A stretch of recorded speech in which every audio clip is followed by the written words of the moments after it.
That's my new drug of choice. Caffeine and sugar.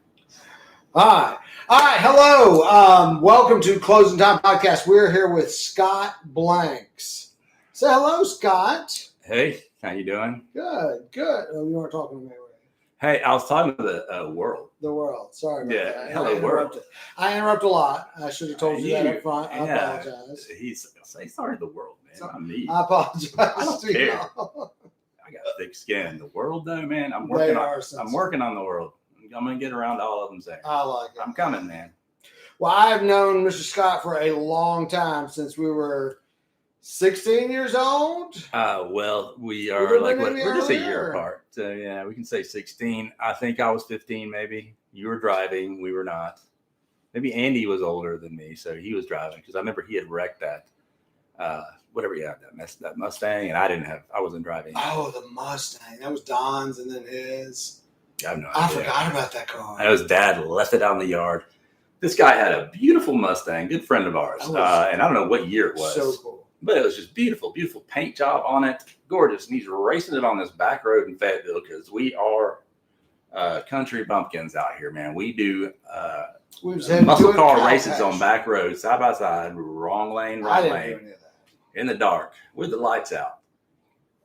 Cow pastures on both sides. They're flying down the road. Andy is coming up, and a cow comes out in the road, and he swerves off on this cliff, goes sideways and hits a tree, hits it right in front of the windshield. I remember the bends picture. Bends the whole front end around. It was just this big dent right in front of the windshield. Like, I don't know, maybe a foot would have been his life. You know, I forgot about that. Wasn't it a big old cow? cliff? I made up the cow, but it was cool. You know, I always have to admit my lies. You know, even though it's not even a big lie, really. You're not even upset, are you? No, you're not. All right, so today we are talking about. Oh, is this? I'm clearing everything. Good. That's fine. Talk. We're talking about alcoholism. Scott is a recovered. Would you say it's a recovered alcoholic or recovering? I was not an alcoholic actually ever in my life, and I'm finally becoming one. So it's great. And I'm coming to kind of get people into it. It's a new thing. And no, I actually quit drinking.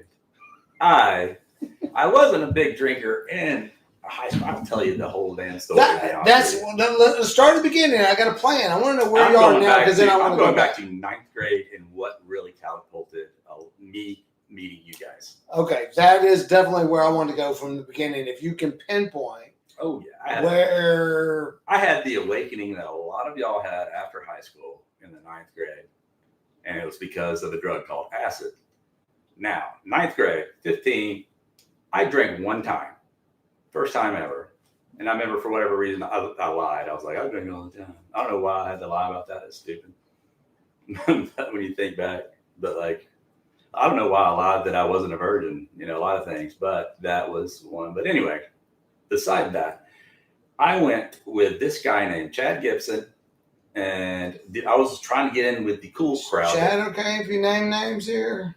I'm sorry, it's a Chad Gibson. He's from Dakota, North Dakota. North Dakota. This was back when you lived. He was in town visiting, and he comes from a long line of Gibsons who they manufactured a car called the Gibson, which eventually it failed before it made it out of the other Dakota. So you probably never heard of it, but that's that. And so, anyway, we've covered that. All right, so I'm out with people who I'm you're gonna tell you with this guy. I'm out with people. I'm trying to hang out with the cool crowd, because that's where the girls are, and they're doing drugs and things. And I'm like, I'm not going to do the drugs because I'm a kid of Nancy Reagan. And I said, can y'all give me some beer? We were at a hotel that they had rented, and these other kids from another school. Nobody I really got a good vibe from. But I was just trying to fit in, you know. And he goes, I ain't going to be able to get you that beer, bud. Here, just take these. I go, what is that? He goes, it's LSD. It's fine. It's cool. So basically, he didn't tell me what I was in store for. Kind of tricked me into doing it. It was 2 hits. And the whole night, my experience, I'm analyzing the universe, seeing like big visuals, which I never knew you could see. I didn't know that was possible. Face melting, toilet is swallowing my urine as I piss into it. really freaked out. I don't think I actually freaked out. I just kept talking about like the things I was seeing, and it all made sense. And all of them were just laughing because their brains were not really on a high level. They just knew to giggle at me, and they thought I was talking nonsense. But I probably was, but it made sense. But that I was like, how long does this last? Somebody said 8 hours. I was like, mother effer, 8 hours. That's insane.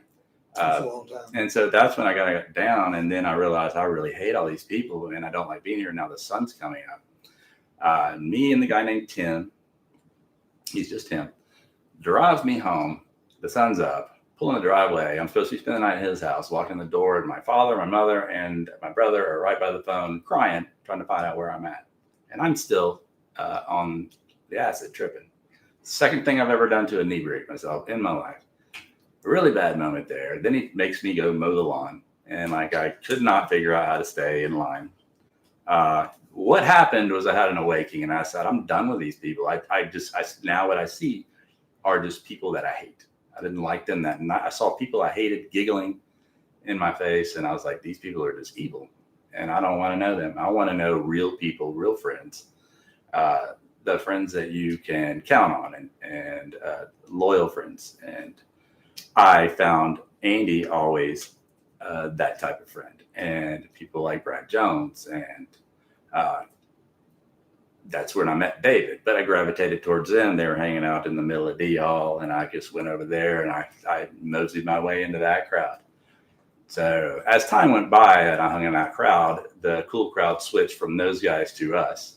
We became the cool crowd in the high school. Are you saying you were the comedy I coordinator? actually planned it, yeah. Because I don't know any of those people that you speak of. I don't know those names. So this is my question. So that's how I got into y'all's group, was because of that trip, and I realized I want real friends that I like. I don't want to kiss ass when you're just on to drugs, fit in. I don't care about fitting in anymore. When you're that vulnerable, changing. You probably being vulnerable. When you're on that type of drug, you're very vulnerable, and I think you need the safety of friends, knowing that people aren't going to mess with you. They're going to take care of you. So I would see why that would. I really got a carefree attitude after that. Like I went from kind of shy to kind of loud and more funny and open. Okay, so my first memories of you, your nickname was Stoney. That name made me famous. It did. And it doesn't fit so much anymore, but for a long time, you truly looked stoned all the time. And I remember it used to make you mad because I didn't know this story and this is my memory, you were pretty clean that you did not want people thinking you did all that stuff. Yeah. That you did drugs, or I don't even remember. Yeah, we weren't heavy drinkers, but I just remember you hated that nickname because you didn't want people to, think that that's what you did all the time. To a degree, yeah. I just said it right after somebody said Stoney that met me for the first time. And actually, people would say it for me. They're like, he doesn't do weed. And they'd be like, what? Yeah. Stoney, you gotta get high with us, dude. All the stoners wanted to get high with me because apparently I was a legendary person to go get high with. I gave up all drugs, even alcohol, after the acid trip. And I think it was like late 11th grade when I started having a beer or two. I think we were out in the road in front of Andy's house. It was me, you, Andy, and Josh Connery. And Connery got upset with me because I had one beer. Really? Yeah. He was like, Scott, no, man. I was leaning on you. Huh. And I was like, just loosen up. And then I drank a little bit. So what, the acid trip was in 9th grade? It scared me out of drugs completely. I never touched any drugs other than alcohol until after high school. Okay. All right. So let's tie everything to the alcoholism. Yeah. So we did the drug. We moved away from it. We drank beer in high school, probably more than kids do now, but I wouldn't say anything excessive. I never drank before school. I never drank during school. I never even drank during the week. It was just a Friday, Saturday night type of thing. You lived with me when I became an alcoholic. Ah. When I started working in bars. That'll do it. Yeah. So, and I was just going home after work, but all of a sudden I realized, okay, all the girls, I work with just girls. They're hanging out after work. Yeah. And they're like, why don't you stay and drink with us? And I was like, oh, wow, okay. because I used to just go home and get high, and then all of a sudden I discovered this is why I'm not meeting girls. I'm going home and getting high and playing video games with my friends. Now we've moved a long way forward now because we jumped a long way. We can't because I'm graduated from college. I bought a house, and I had a few. Who all lived there? You was Bray there when? No, it was me and you and Don. Don Cochran? Don Thaggart. Don Thaggart. He is no longer with us. Yeah. Another alcoholic. Major. He wouldn't quit. He was a severe alcoholic. I would call him drunk, trying to get him to quit drinking. Yeah. Because he was told he was going to die if he didn't quit.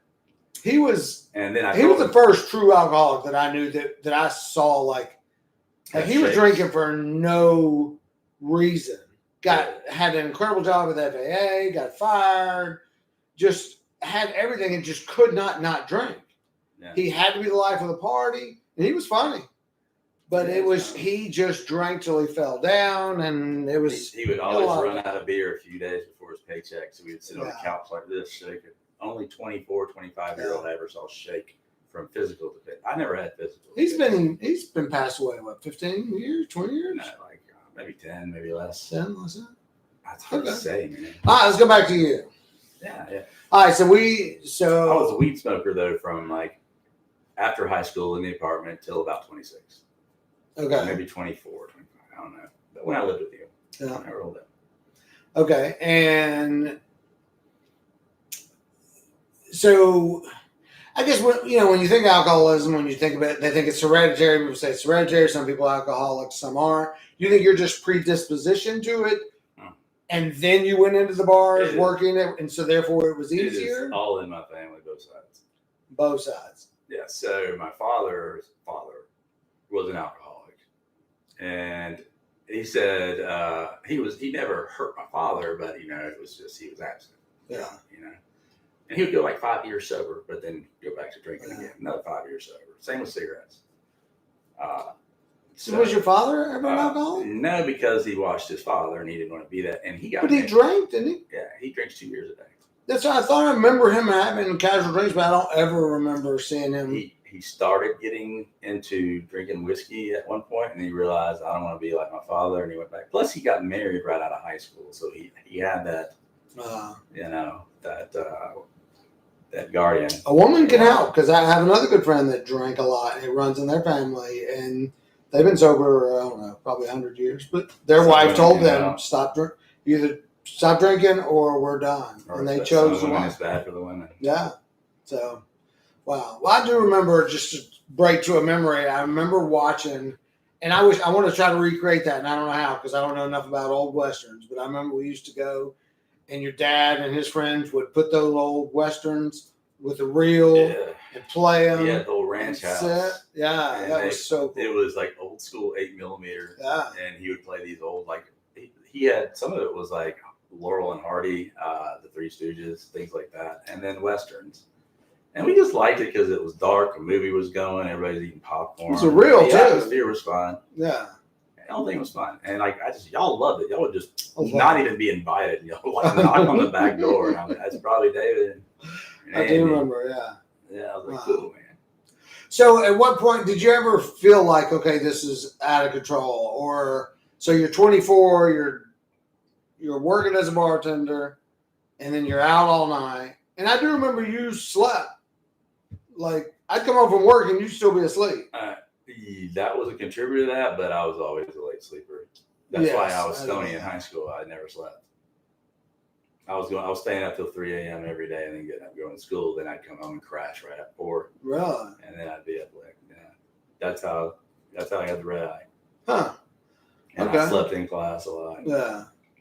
So what did you ever have an inclination as to this is not? Was there ever a moment you look back on going, hey, I saw it then and I should have stopped then? That day, I remember. It's the weirdest thing because I remember being at your house and I was like, I don't know if I got depressed or what, but I was like, I'm just going to start drinking a lot. Why not, see if I become an alcoholic. It's like I almost consciously decided it, but alcoholism is a messed up disease. It's an insane disease, and it's totally your brain taking over you. It's like a separate entity, and I'll explain that as you get into like recovery. because that's when the brain really starts manipulating you and tricking you. That's how you have relapses, things like that. And but I made that conscious decision. I was like, I'm just going to start partying and drinking and hanging out with women at these bars because everybody seems to be having a good time. And I grew up in an atmosphere. You knew my Uncle Fred Poteet and all them. They partied and drank. I found out after he died they did a lot more than that. But awesome dude. They all met him. Just a funny, fun dude to hang out with. At the Lone Star, everybody loved that guy, or they hated him. I found out later. I got a woman punch me in the eye because she hated him. Really? I said, that's my uncle, bitch. I was a drunk, so I defended him. I'm like going to fight a girl for disrespecting my uncle. She slapped me right in the eye over Fred. And I told Fred, I want you to know that this woman punched me in the eye because I'm related to you. Keep going. That's recording. That's why I did it. Are we on two cameras? Yeah. Oh, sweet. Yeah. This is Scott. All right. I don't know why I reintroduced myself because we're on something to be edited together. But yeah. All right. So talks about my family a little bit. I grew up in a family where the culture was drinking and partying. All the family get-togethers involves a lot of beer. I remember everyone would show up with like 2 full cases of beer. My uncle would have like bottles of liquor, like Wild Turkey and Jack Daniels. He had all the most redneck stuff you could think of. Brown whiskey, and it would get a cabin out in the mountains for Christmas. It was just so funny. And then we had like my friend Kelly's dad, who was a chicken man. My dad's best friend would always be there, and him and Fred would go back and forth, just the funniest little skits watching them. I had a good time growing up, and then they were drinking. Just to me, I wasn't watching them get hammered. I was just thought this was the culture. This is normal. Yeah. I don't really have anything to worry about. So this is me, all my mom's side that I'm going because my dad didn't have any siblings. So they're all drinking. They're alcoholics. They're not all alcoholics. I'm not going to say that on camera, but there's just a lot of drinking and partying. And I didn't just not say it on camera. I'm just saying that's how I saw it. But my dad's father was an alcoholic. I can say that because he's not alive. And that's what kept him sober. But it's all in my genetics. So I never really got a warning about that. It's kind of weird. I figured I would. But it just grabs hold of you one day. Just one day, it's like I only wanted to go out to drink. I didn't really care so much about drinking in unless there were a couple people there and there had to be girls there. That was the key. For whatever, that's a big trigger for me. Girls that are drinking and then like dive bar kind of settings. Bars where like the culture is drinking to in excess. That's what triggers me. For whatever reason, and I have to be out. But I always made sure I got out. See, that's the thing. So it's not like it just happened to be out and that's when I drank. Right. I just made sure I went out 5 nights a week or 4 nights a week sometimes. It just depended on how much it wore me down. But it went on for so long, I guess. Not too long, though, because it was like 26 before I became like a really bad drinker. So a lot of people started in their early teens. Yeah. And there's a lot of people who said, I never thought I'd see you get sober because we're talking about me getting to blackout every night. I got where I was taking Ubers. I go home, get an Uber, go out. That's an expensive night. And every now and then I would stop by and say, I'm just going to have a beer after work, and that's it. But that didn't work. Never did. And that's when I would get in trouble. And people say, why do you keep driving when you're drunk? That's stupid. And my response is, well, I was drunk and I'm not smart when I drink. I'm stupid.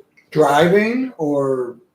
Yeah, driving is stupid when you're drunk. So you were driving. Did you have DUIs? You could really, I do. And somehow I lucked out. They were spaced out far enough. I never got a felony. So I'm still felon free. I can own a gun. I can vote. And that's very important to me to a degree. Anyway, I knew for a long time I hated it. I was sick of it. I want to quit. But after a few days of not drinking and feeling good, it's like, I'll be all right. Let's go out and drink. The urge would just kick back in because your mind is saying it's okay. It would block out all the bad things that you didn't want to drink for. Put a smoke screen over it. So what is the difference though? Because like I had those same desires. Like I remember when I lived in the Highlands at 30, now I only went out Friday and Saturday night and some Thursdays, But I had that urge, and I sit there and was like, God, I can't wait till I'm older and don't have this urge anymore. But I had to go. I wanted to drink. I drank by the pool, and I drank till 2 or 3. It's not supposed to. Well, that's what I'm saying. Like, what is that different? Because the same urge that you speak of, I guess I had the same thing, but maybe just at a different level. I didn't really have the urge to do the blackout. That wasn't ever the goal. It happened, certainly. Yeah. Especially football games or Jimmy Buffett concerts. Like when I was in excess. But most of the time when I went out, it was 2 o'clock. I went out. You were at an NXS concert. That's pretty gay, man. Sorry, gay people. I'm cool with you. 80s gay, not now gay.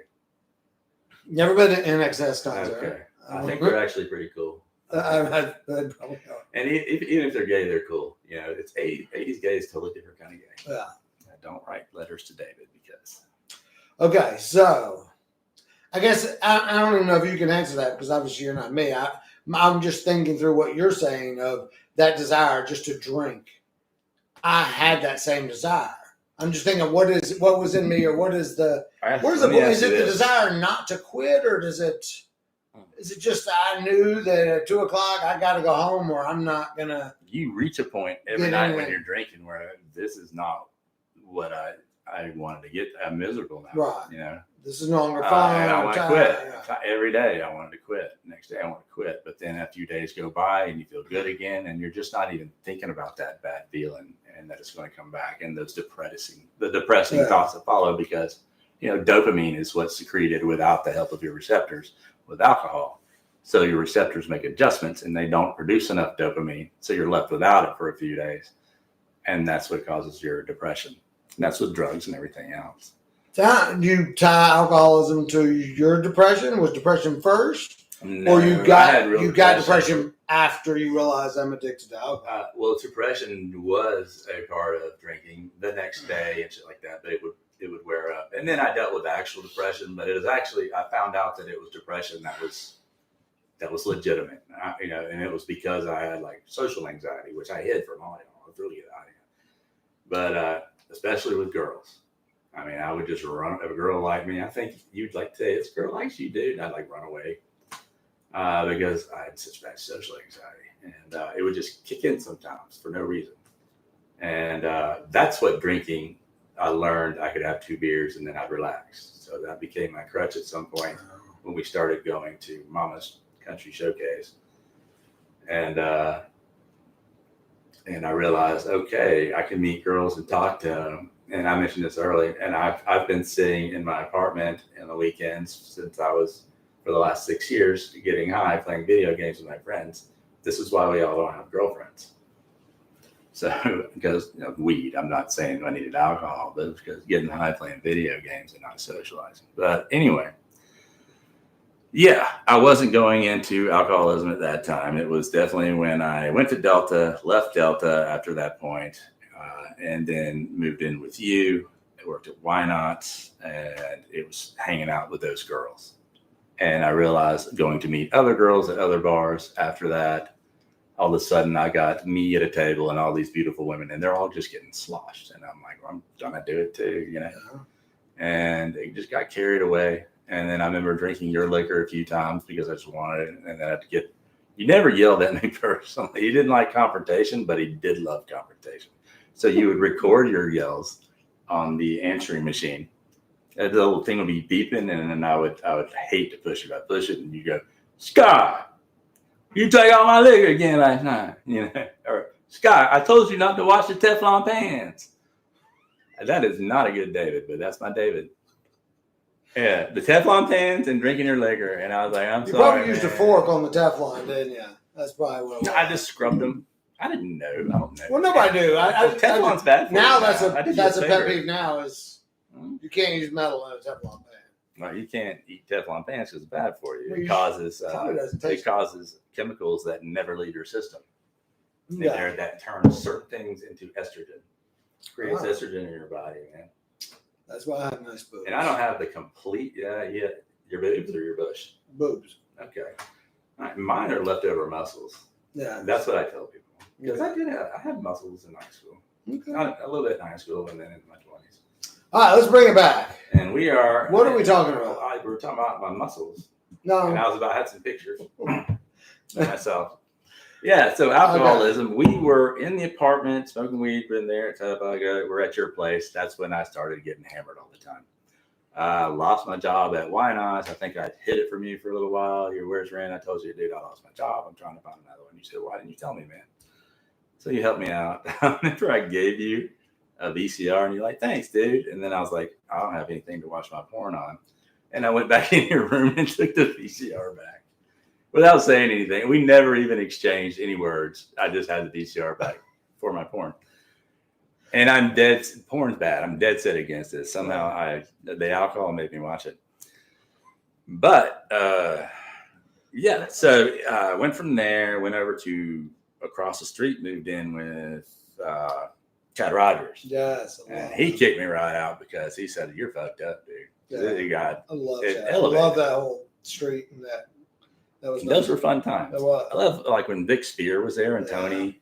And then we had like Rick Silvine. I run into people all the time that were at those parties and speak to me and like, oh, I remember. I'm like, yeah, I don't know what you're talking about. It was a 2-party block and we had a great time. It was nice. The coolest people all hung out together during that time. Like that whole group of people with riders and then us over there, we were the coolest people to hang out with. And I remember you went out of town one time and me and Don were like, we're going to get the Georgia game on pay-per-view. Big party at your house, man. We cleaned it up. Look good. Okay. Good. Didn't know. Yeah. They didn't have cameras back then. Huh? They didn't have cameras back then, so. Yeah. I'd be a horrible roommate now because I'd have cameras up. And Yeah. That's the other thing that's horrible about alcohol. There's a lot of bad traits that come with it, but like your mind's going to do everything it can to protect its ability to drink. Because the number one priority in an alcoholic's life is the drink. And that means you will screw over your family. You'll lie to them, your friends, everybody else. I wanted that party because it was going to be alcohol involved. Right. I wanted to lie to my parents and, when I was younger, and go out and drink because my body, my mind wanted that drink. Or like he calls it, what are you doing? And I said, I'm sitting at a McDonald's. He goes, you're in a bar. I go, no, you're drunk right now. No. It's obvious. And just lying to your parents. I think like stealing is a big thing with a lot of people, stealing for people you love. I think the worst thing I did was I got into my parents' change jar and made like some $10 stacks. Some rolls. Yeah, and I still feel guilty about that, but I did that, but I never like got into the purse or got a credit card or anything like that. So it didn't go that far, but I remember one time I was drunk and my dad came out and picked me up and he's driving me home and it's always just it exude disappointment. You just feel it. And he says, Scott, I don't like you. He goes, I love you because you're my son, but I don't like you. Don't say that, parents, to your kids. Don't. Okay, I was like 30. My mom said that to me once. Yeah, I was 30-something. Yeah. You think you're getting some point across, but all you're doing is breaking their heart. That's how it was for me. It was impactful, but no, he wasn't making a point. He really felt that way. Yeah. No, I get it. No, I get that. You feel that way, but you just don't. I called this guy to bail me out of jail, and I knew he'd do it. And then he always said, I'm not going to do it again, but I knew he would. And then that's a shitty way for me to live my life. And that's a shit person. And just all the misery, when you come in and confront me drunk and then the things I would say back, and I know like I still didn't get sober for a few years after that, but it always stayed with me. And then like my dad he had a few bouts with cancer, but he got it cut out. And then just something hit me after the last DUI and they had this drug court program. And I said, I want to do it. And I went in and I said, I'm excited. I want to do this. I was totally dedicated to it. And I put everything into it because AA didn't work. God, Jesus, all that, getting you sober wasn't working for me because I start asking questions that screw that whole thing up. No. And that's just my mind thinks too much. So I needed a psychological approach. And I'm going to tell you all who get told you can't do it without God. You can. You can also love your God. I'm not being somebody that's trying to convert you at all. I don't disrespect religion because I don't know shit about religion. But psychology is a good approach. It's an excellent approach. It's worked wonders for me. And one of the big things that really works for me, one is breathing. Breathe through your nose. You always breathe through your nose because that's how you get real oxygen. That's the way you're supposed to breathe. I think it does something to you mentally if you become a mouth breather. It affects your mental growth. But you take your fist right here. All these are air pockets. Your sinuses up here. That's all converts it to oxygen, sends it to your lungs. Or I don't know. I just saw this the other day, and it just said breathe through your nose, and I said okay, and I'm gonna do that, and I feel better now. It's 3 days straight of doing that. 3 days of not being a mouth breather. Okay. So I have a T-shirt. All right, so I get off track sometimes, but where we were at. You did the exercises. Okay, psychological approach is So I'm in the program. Never drank while I was in it. Never failed a drug test. I was dedicated, and there was lots of classes, a lot of work, and they took up a lot of your time. Plus, they required you to have a job, work 32 hours a week. If you screwed up, you'd be in court, and you'd find out that day you screwed up to fail this drug test. You're going to jail right now. Well, I got to work tonight. That's too bad. Lost their job. It'd be like, I lost my job because you put me in jail. Jason would go, okay, so what are you doing to get another job? I'd be like, nothing. He goes, okay, well, you need to have a new job in the month, okay? So you need to get on that. They don't care. They don't care. It's your problem. And that's teaching you accountability. The biggest thing that I see, and I've only been in 2 rehabs, but teaching you accountability is somehow, I haven't connected it, but I kind of did.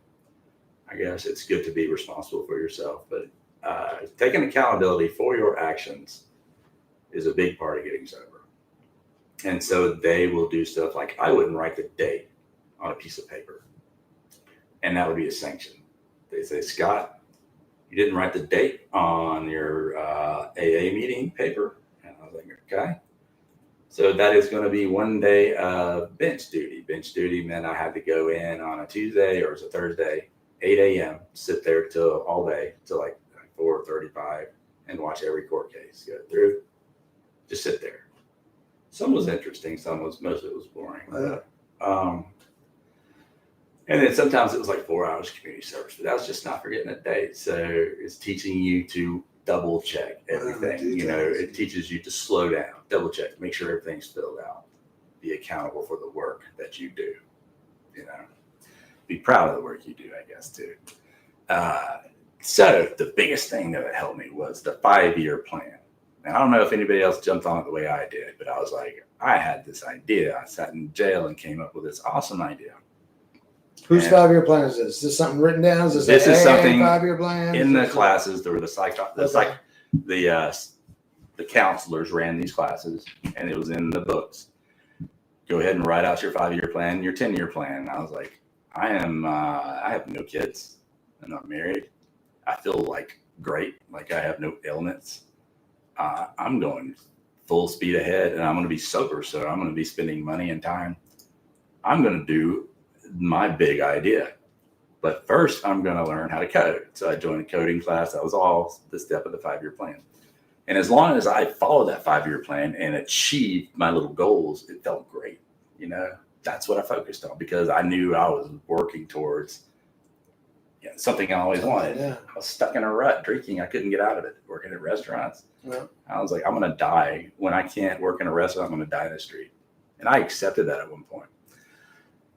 But I was excited. I was like, this is what I'm focused on. This is what I'm doing. And it helped me get sober more than anything because it got me excited about something that wasn't involved with alcohol with Ruben. And I'm moving towards that. I'm getting through the classes and getting closer. Still got 2.5 years in my 5-year plan. At that point, I'll be working on my own freelance because I want to be my own boss. It'll be freelance coding. I'm going to focus on Shopify accounts first. I'm going to find this one niche, then grow from there. Then I want to build these certain platforms like dating apps and stuff, but I want to find original ideas, do them for free, build databases. Match.com buys this up for millions of dollars, build some capital. The 10-year plan is my big idea. It's basically, I'm not going to say it. It's my big idea, and it's a global network, and it's a game changer. It's a big deal if I can make it work, because I understand. You have a name for it, so I can say I knew you went. I want Galley, because Gallivant. I want like a 4 or 5 word name. Okay. You know, I think that's important. It's got to stick. Galley's one, and there's a few others, but I kind of like Galley. I think it's important though to keep it simple. I think like logos, it's better when they're simple. They stick to your. It's a great logo right here. Yeah, it's a wine. No, it's not. It's a stamp for It's a wax stamp. Yes. No, I've always noticed that. For a long time, I was like, that just sticks out every time I watch your video. I don't know how it. The wax stamp has what it has to do with mortgages, but I just always thought it was a classy look, and I asked Fiverr to design it.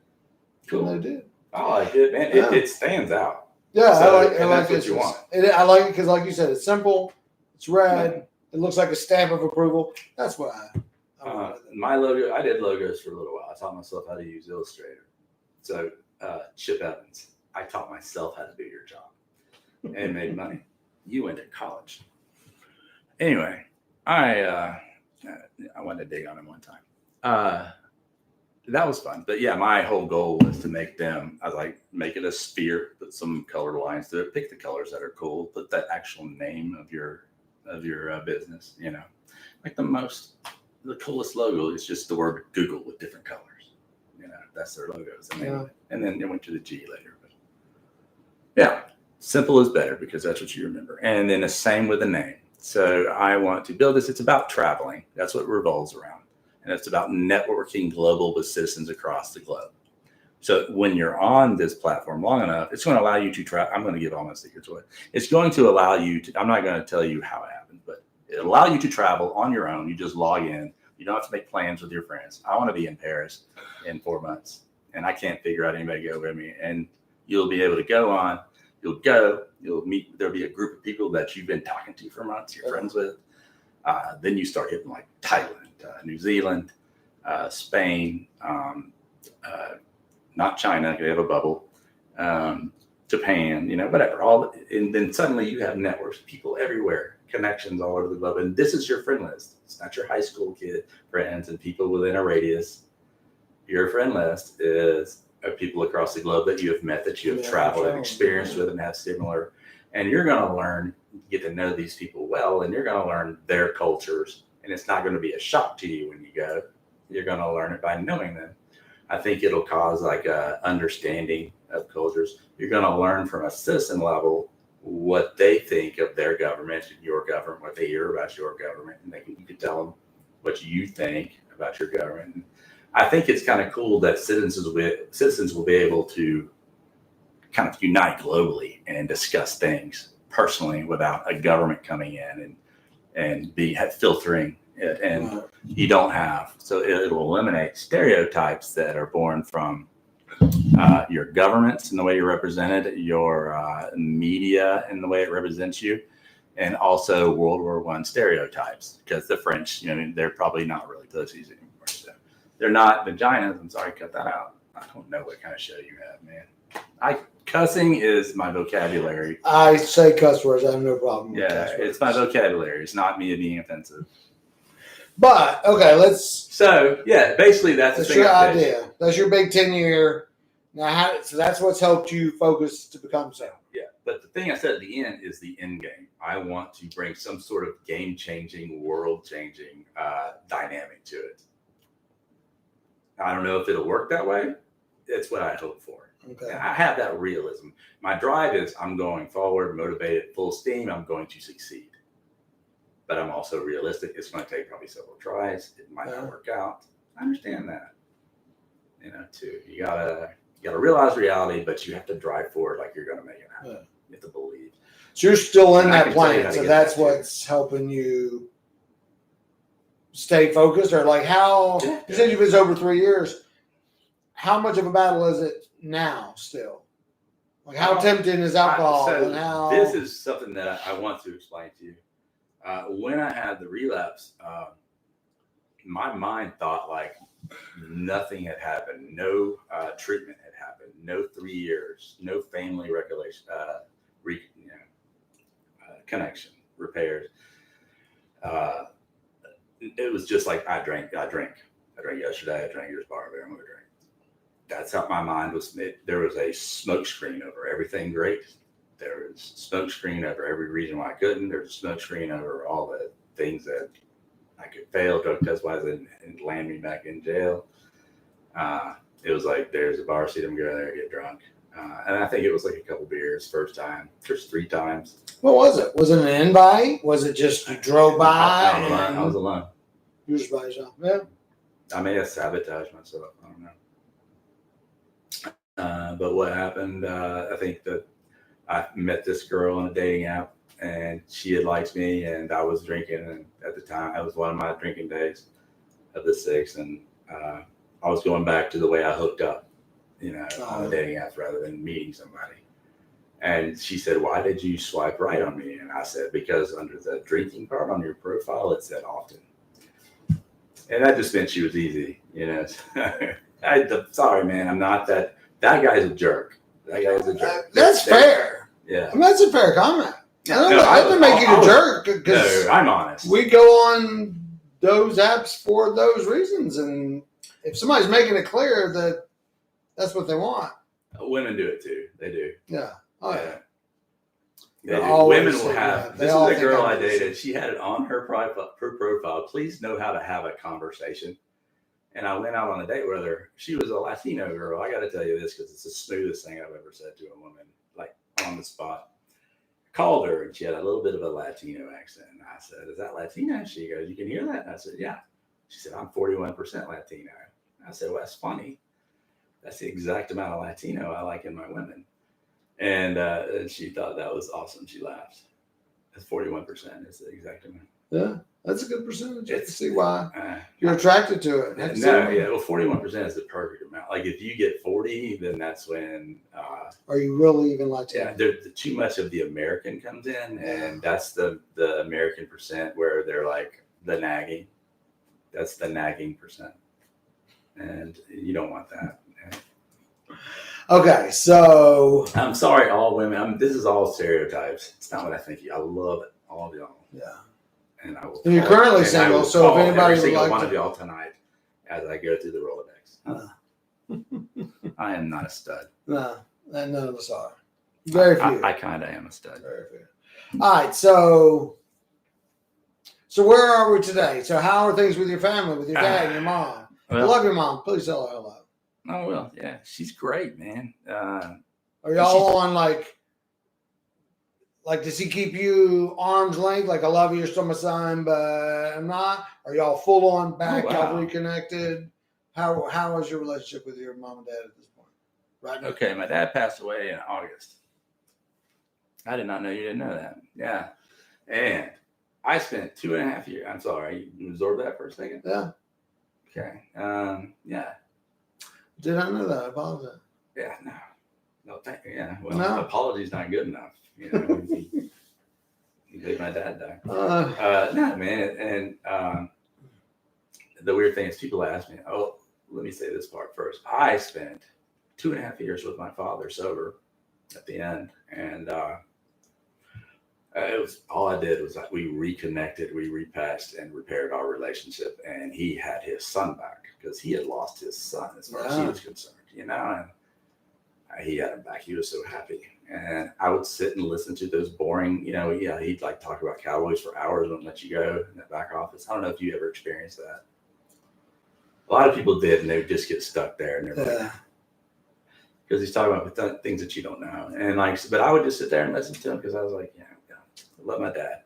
And he got big into, after he retired, into movie extra stuff. And he's been in over 100 movies and shows. Three Clint Eastwood movies. Met Clint Eastwood. If you go see Sully, 1/3 of the movie is the NTSB hearings. There's Tom Hanks and Aaron Eckhart sitting over here on the left side of the screen in the courtroom. And then in the back are all these people at desks. The very first desk, right to the right of Aaron Eckhart, is my father. You can see him clear as day. 1/3 of the movie. There's even like a side view, and it's just my dad. Me and my mom and my dad went to see it. My mom just started laughing when she saw his close up and was like, I can't believe that. Did he get his SARS card? What's the card you get? Did he ever get to speak? No, he never got a speaking role. Yeah. And I did it 3 times with him. I was in 2 episodes of Cobra Kai. Got to see Ralph Macchio and Johnny. Oh. And I was like, wow. And they go, I used to freak out. I go, this is the guy who inspired me to take karate when I was a child. I signed up for karate and I got the purple belt because of that guy. Yeah. You know, and then Johnny's just cool. Johnny's very cool. I like him in the later show. Yeah. Yeah, man, it was neat. I did 1 episode at Fun Spot. They built a stage at the carnival and they did their demonstrations. And like Miyagi-Do was doing theirs and it was kind of low budget and lame. And then they come running in, they're going Cobra Kai in order. And I run up to them and I go, yeah, I want to be a Cobra Kai fan. And you can see me way off in the distance. You just know it because it's a blue shirt. I had the only bright blue shirt. Yeah. I go, well, that's me. You can't tell. And the second one, there was a abandoned dealership up in Union City, and they made it up to LaRusso's. It said LaRusso's on the front. And I was the salesman in there, and Johnny came in, and I don't think he beat somebody up. He pinned him up against a car. And that was the scene. And I was not seen in either of those, really. Just that was bad. But then I did another movie with my father called Finding Dion, or Saving Dion. That's about the mother who had the kid who had superpowers, and she's trying to raise him without him killing people and exposing himself and protecting him from the government. And there's other people involved trying to protect him, but the government kind of knows about it. They're after him. And we're in the hospital in Riverdale in the bandit wing doing this. And this scene, my father was a doctor and I was a patient. Girl walks by on the phone. She's the main focus. As I walk out of the room, she walks by and I'm holding my neck. My dad walks up to the counter. I walk right by him. Me and him are easily seen. Second episode, walking in the same scene. Do you have these film like you should make movie posters out of that? Like my dad has all the screenshots on his computer. That's awesome. I was like, I love that I have that. You know, I've been seen with my dad, even though we're just extras in the back. So I did that with him, and then I was picking him up off the toilet, stuff like that. It was humiliating for him because he never became senile. Yeah. So he was always had his head. So he didn't like it, you know, but he also was at the age where he's like, he didn't give a crap. He was like, grab my penis. I got paid. And I was like, I don't want to, Mom. And she'd be like, oh my God. She just grabbed it and do it. So what, did he have cancer? What happened? But I picked him up out of bed, put him in. Sometimes he fell down a lot. Yeah, he had cancer, but it was a treatment. That was what destroyed him. It was obviously chemo. He went through 2 rounds. Radiation was directly to the head because it was a cancer called, he had several cut out, but this bout was skin. It's called angiosarcoma. Very rare and aggressive form of cancer. But the radiation put it into remission. And then it came back, but it wasn't spreading. But they still said, let's try Keytruda. Have you heard of Keytruda? No. It's a new immunotherapy treatment. And I guess it's intravenous. There's 3 treatments you do. After the second one, he said, I can't do it. It made him feel awful. And it wasn't long after that, he had these mini seizures, which means you don't seize out. But you have issues. Like he couldn't get out of bed all of a sudden one day. Couldn't sit up. I tried to pick him up. He's just dead weight. He sat there the whole day, didn't want to go to the hospital, but I could tell he was scared because he knew something was happening. Next day, I won't go. Nope. He couldn't eat. I said, I'm calling the ambulance. We got him up to the hospital. He couldn't swallow either. Wow. So saliva's going down. They had to drain it out. They said speech therapy could cure his swallowing. And then, physical therapy, walking. He's 82 at the same time. But they're like, there's a path to recovery. And then a day later, the board comes down. We want you out tomorrow. We need the bed. Like, you tell me there's a path to recovery, and now you're going to kick him out to the nursing home where they do not drain your lungs. So he'll drown. And the lady who did it said, he can't leave here. He'll drown. And he did. 4 days later, he died. And the strangest thing, man, I cried the same way. I only cried with Don because we were really close, and Don was just an awesome person. Oh. You know, as long as he had beer, he was a great friend. But when he didn't have beer, he was going to try to get you to buy him beer. So he'd be like, "Hey, buy me some beer." He'd be shady about it. But Don was a great, great human being. I just wish I could have cured him off that alcohol, and it was impossible. Because I actually said to Don, I said, "Did the doctor say if you didn't quit drinking, you were going to die?" He said, "Yeah." And I go, "Why don't you quit?" And he goes, "Because it's fun." They just didn't care. He cared. He was scared. Hearing his voice. He even talked about killing himself at one time. And I told Sean, and Sean called him and he denied it. But anyway, there's alcoholics where there's no bottom, death is bottom. He adapted to driving. He just moved near bars. He lived near bars, and he didn't drink before work. So he had it figured out. He just drank too much. But where am I at in sobriety right now? I did the 5-year plan, 10-year plan without a story. I was going somewhere. Sorry, I get sidetracked, man. No, I was just interrupted with you about ADHD 6 months ago. Isn't that some shit? I could have been a straight A student. Yeah. I don't know, but I did just get diagnosed with it. But all right. So anyway, Don was in the picture at some point. I'll just go back to,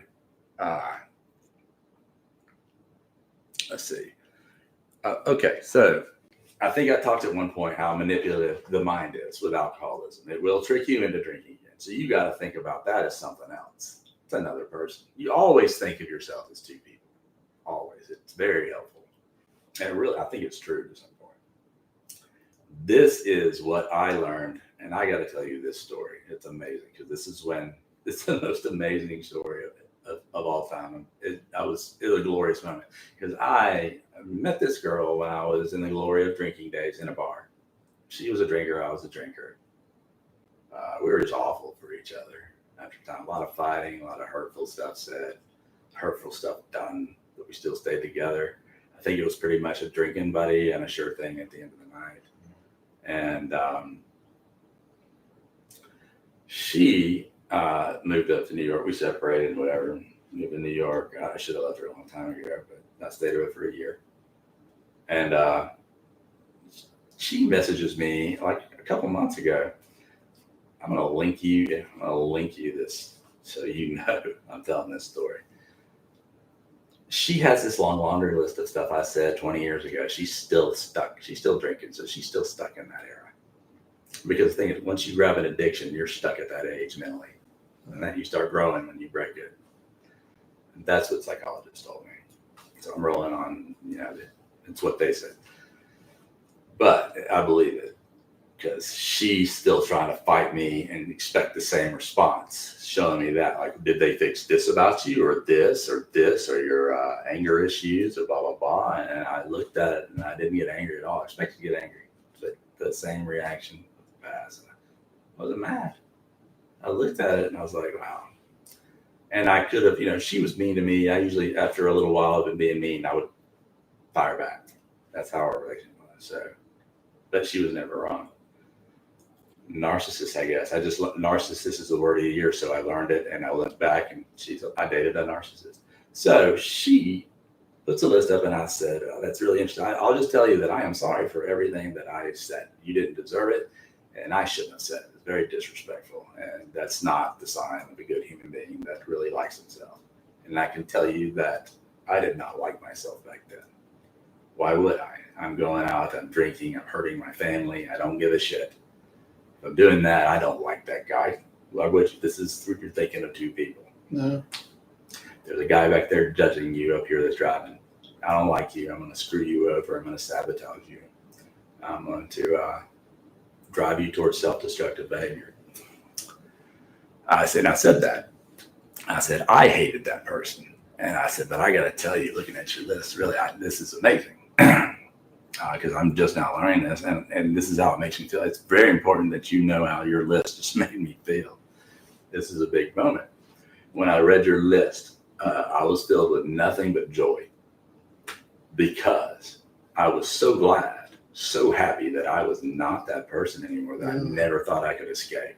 Like that misery, and I can see that he hates himself now, but then I couldn't. And I see it because all of a sudden now I'm realizing without knowing it, I like this person, and that's why I'm happy. That's why you didn't hurt me, and why I'm not shamed or anything like that. I'm happy still, and you can't, whatever you said, all that stuff that's shameful that I did, it didn't break my happiness. So what I just learned, number one, is that I love who I am now because I saw this. And it turns out that there's nothing anybody can say or do to ever take that away from me, no matter how hard they try. And that's mine. It's only mine to lose. And then I explored it further because I was like, where did this mental growth come from? But then she blocked me, hung up, blocked me because like it wasn't the response she wanted. And it was sweet redemption. I loved it. I love that moment. I was like, well, where did this growth come from? And why didn't I know about it? Well, what I learned was, I like who I am because I make decisions that I will like myself for doing, and I value self-respect. I make decisions that I respect myself for doing, and those two things they give me a happiness that is solidified there as long as I maintain those things. It's not going anywhere. It can be coated with shame and anger and fear and hate, maybe some sort of hate or other emotions, but those are, think of them as foam on something hard, which is your happiness. Put that back, like some solid. That's going to wash away. Underneath, you'll always have that sense that you're going to be okay because you're happy. And that was a really cool understanding. And then what I realized too was from this, I feel invincible, man. I've always I've noticed that I'm confident, but this is what's supplying my confidence. Like me sitting here talking I'm looking at the camera talking. You are exceptional at that. Like I try to do it and I don't. And you have made eye contact with whoever you're speaking to. You're doing this message is I want it out. Yeah. So, because you're good. I think you're good. If you're not good, we'll look into that. I need to look under your bed. But I don't know. I did not know that was in my ear. I apologize. That makes me look douchey. Please don't eat it, dog. But those things are so important. This is what it does. It provides you with motivation. And it's like a supply of motivation. So you go to your inner wells. You look at them as like these wells that are here. This is you're like yourself well, it's full. Respect well, it's full. Go there, you grab your motivation. If you just want to visualize it. Endless motivation, endless confidence, endless drive. You're going to succeed. You're happy. It's all there because of those. Just maintain those two things. Every decision you come to, will this decision hurt my self-respect or will it add to it? Well, your decision is easy. That's it. If you always follow this guide, your path somehow is laid out in life already for you. Keep following that. I believe that you will head to the place you're supposed to be with every decision you make. Now, some may not involve, that attribute. There's others that are more complicated decision-wise. Like decisions between spouses, owning a home, stuff like that. But basic decisions, moral decisions, things like that. Don't screw somebody over because you think you're going to get a free something out of it or whatever. I don't know. Don't make the right decision whether you lose something or not. Don't try to gain something just for making a bad decision. Respect yourself and like yourself. That's the number one reason to make any decision, even if you lose something because of it. And you'll be so glad you did. Everything, as long as I maintain that, I'm going to stay sober. That's a huge drive to stay sober, to feel this way that I do now, right now. It's like you see me talking about it, I'm getting charged up. Yeah. And I always do every time I talk about it. So what do you say to the person that's drinking right now, like that breakaway? That's got to be the hardest part, is the putting the drink down. It is for people who are physically addicted, especially. But yeah, you're right. The beginning's the hardest part. Yeah, but you're in a program. You need to be in a program. That's number one. So you believe in the program. I think you need to be there are people who are on weaker levels that can just quit, but there's different levels, like Tom. And then there was me. I think I've always been someone. My dad taught me to be strong mentally, you can do things on your own. I mean, that's how he taught me you can accomplish what you put your mind to. I think I've always had a sense of strength mentally. Like I quit smoking in my 20s. A lot of people couldn't do that. I tried 100 times, and then I think my friend Kenneth said, "Why do you try to quit? You're never going to quit." He meant it. He said, "You're never going to quit." You're Kenneth Edmondson. Yeah, the only reason I quit was to prove him wrong. Good for you. Yeah, that's cool. You might want to challenge him back. Maybe you owe him a little shopper. I wonder if he still smokes. I don't know. I know he's still with Jamie. Yeah, I love that. Jamie's she just sits there quiet. Yeah. So we're thinking of her back then. Now she's probably like running the show since they're married. Like, they got a great family. Sit your ass in the corner right now. So Reed, their son Reed, and I cut grass together. Y'all are grass cutting buddies. Yeah. And why are you cutting grass? This is a business you're starting?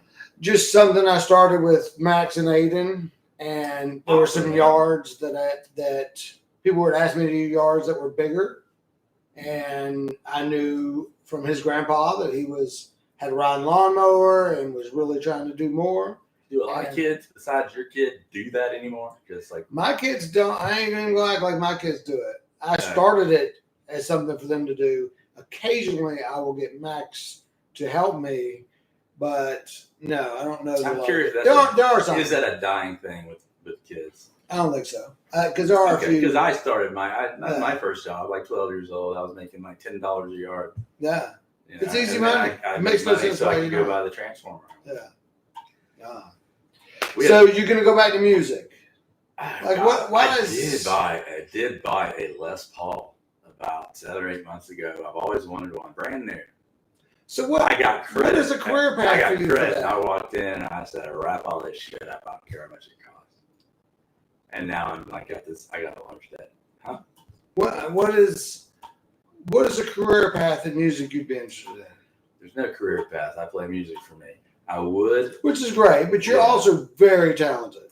For you to write some jingles or to play in a church band or a AA marching band or I don't know, but I think you shouldn't keep it to yourself. I think you're too skilled to. Well, thank you, man. You always compliment me on that. And I think what you noticed is I could play. Even though I was a recreational player. Like I wasn't like wailing on the guitar and I wasn't on the piano, but I could play what I heard. And that was something that my dad had me hitting keys on the piano. Well, I just was hitting them since I was like 2 or 3 years old. Well, my dad was a musician. He's in the Georgia Music Hall of Fame. He had 2 bands, the Squires and the Mark V. I've got pictures on my phone, won't work showing you on here, but him as a child, as a teen in a band, hanging out with Jerry Lee Lewis at some small house. And he's sitting there at a piano. It's just like 5 or 6 people there. Wow. And I'm like, that's really cool. And I know y'all want to dig into Jerry Lee Lewis's other issue. We're not going to. Jerry Lee Lewis, my dad, awesome. I loved Jerry Lee Lewis piano. That's the kind of piano my dad taught me. Because I think every time I played for y'all, it was always that 50s. The grand piano was always big is the only way I could describe it. It was like a lot of keys, I love that piano. We sold it. I hate that. I said, don't sell it, man. I love this piano. And they sold it. I got my grandma's piano, which is just awful, terribly out of tune. And it would cost more to tune it than it's worth. Wow. But I'm saving up to buy an actual keyboard that has weighted keys. It's like a real piano. Like you hit the harder you hit the key, the harder it strikes, stuff like that. Which is important to me. I want the piano to feel real.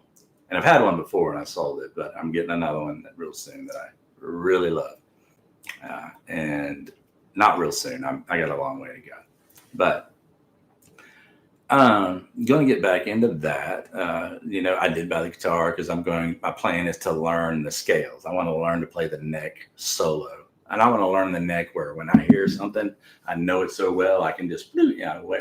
And I want to know if a 51-year-old can learn that trick. I don't know, like old dog, new trick. Because when you're younger, your mind soaks things up. I learned guitar at 14. I don't know when that ends. But like guitar, came to me real fast. Like playing chords. I think you can. I think it's different than Like a language, I would say it's pretty tough to learn. No, I've tried. But I cannot hang on guitar, I think if you're passionate, you can learn anything, really. Yeah. If you meet another 41% I'll give Latino girl, you might learn Spanish. She does have to be 41%. That's hard to find 41%. I got one there. I didn't even get to the point of that story because what I said was her profile said must carry conversation. And then I told my little line.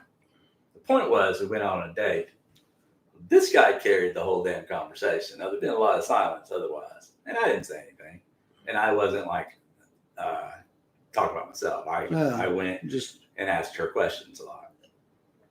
And carried the whole conversation. First date I ever ended first, too. I don't know why, but I was proud of that because I knew like her and I weren't going to be a long term. Yeah. This is a thing you start to learn to ask yourself.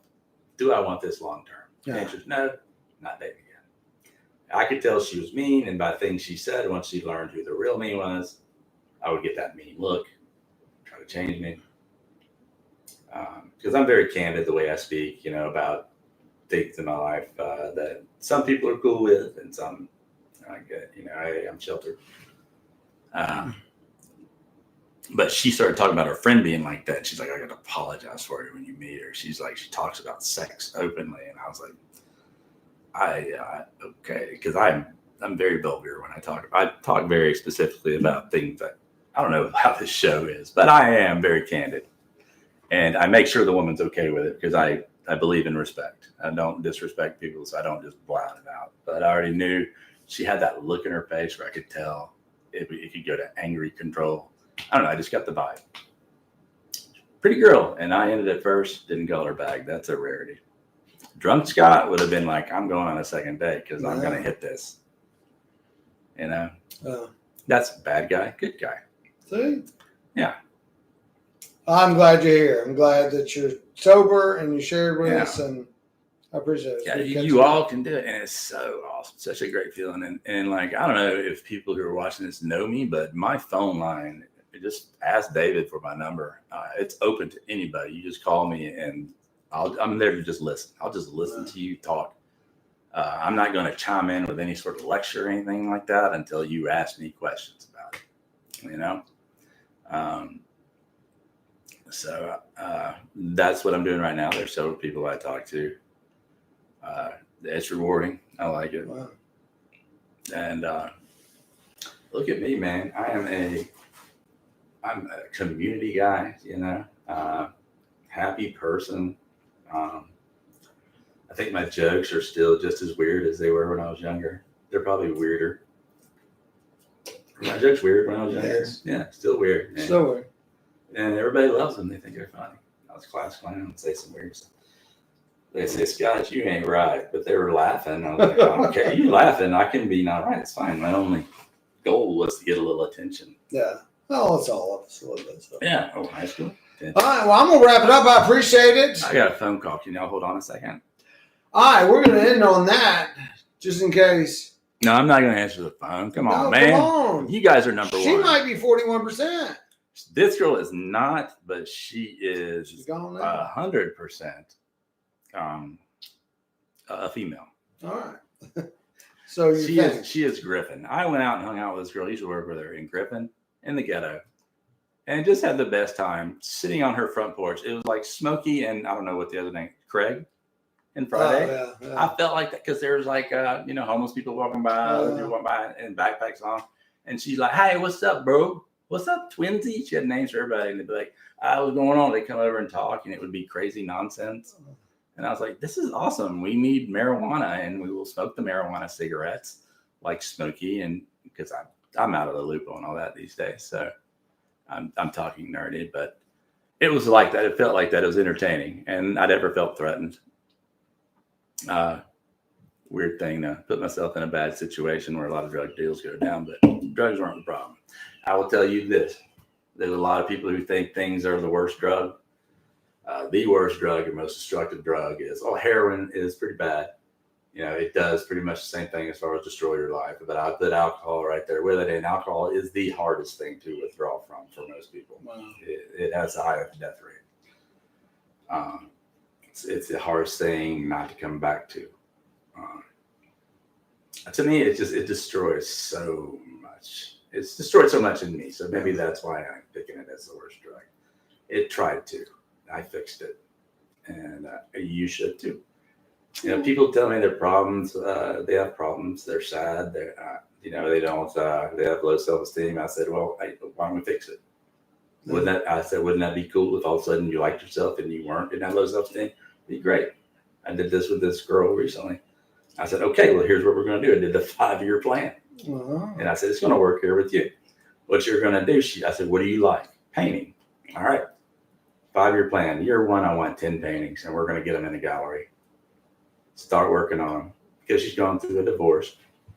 And this is going to take away those horrible feelings that you feel, because you're going to feel achievement, excitement, drive, because you're building and you're working, you're accomplishing something, because you set baby steps, and you're doing it. You're working towards it. We're going to have more paintings the next time. At the end, we're going to have a gallery that we rent out just for you, full of your stuff. That's in 5 years. And wouldn't that be awesome? And how do you think you will feel about yourself in that moment? She said, I'll feel great. And she said, you're right, Scott. This girl never tells anybody they're right. She's right. I got it, and I'm right. And all right, I'll be at the grand opening for that gallery. Okay. Yeah, I'll be at the first one too. Okay. I will have a painting there myself. It's going to be worth $154,000, and I count you to buy it. I will support me. Yeah. All right. Thank y'all very much. This is closing time with Scott Blanks and David Mansour. Have a great day. Is this cool? That's cooler. Yeah. All right. Good night, y'all. Have a good time. I hope you learned something. Call me. Call me. Oh, me. My number is open. Still talking to them. I don't care if I've never met you in my life. Call me. If you scam me, I will scam you back. Even better. Ooh. Yeah. All right. Did we have anybody join our live stream? I don't think we did. Oh my God, that was your best show. I've never seen any of your shows, so